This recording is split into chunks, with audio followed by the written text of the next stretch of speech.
NRC, SIR, সাবধান। যারা করছেন সাবধান, যারা করবেন সাবধান, হুঁশিয়ার। সুপ্রিম কোর্ট, হাইকোর্ট, সমস্ত আদালত তৈয়ার। আদালতের আদেশ মান্য করতে হবে।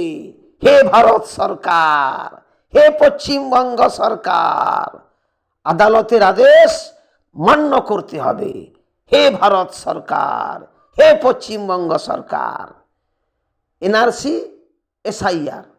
এনআরসি হলো যারা এনআরসিতে নিয়ম অনুযায়ী প্রমাণিত হলো না ভারতবাসী, তাদের কোথায় রাখা হলো, কোথায় পাঠানো হলো,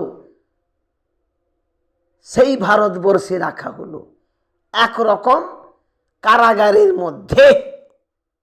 যারা আইনের চোখে কারাগারে থাকার কথা, এখন আবার কারাগার নয়, মনে রাখবেন সংশোধনাগার। সংশোধনাগার। সংশোধনাগার কেন? যে তারা কোনো কিছু ভুল করেছেন, সেই ভুলটাকে সংশোধন করতে হবে, এই জন্য তাদের রাখা হচ্ছে যেখানে, তাকে বলা হচ্ছে সংশোধনাগার।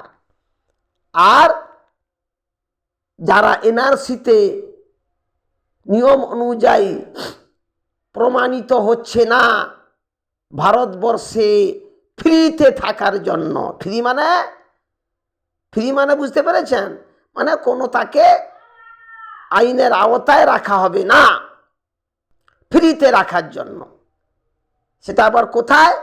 যেমন সংশোধনাগারে রাখা হয়, ফ্রিতে খাওয়ানো হয়, ফ্রিতে তার দেখাশোনা করা হয়, ফ্রিতে তার চিকিৎসা হয়, খরচা করতে হয় ভারত সরকার তথা রাজ্য সরকারকে, কেন্দ্র সরকার তথা রাজ্য সরকারকে।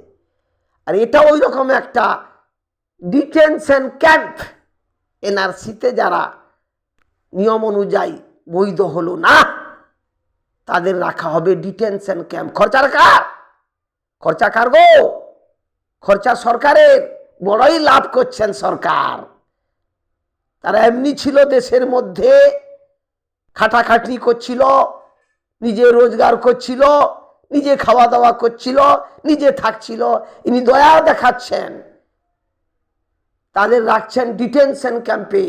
ইনি মানে সরকার, সে কেন্দ্র সরকার হোক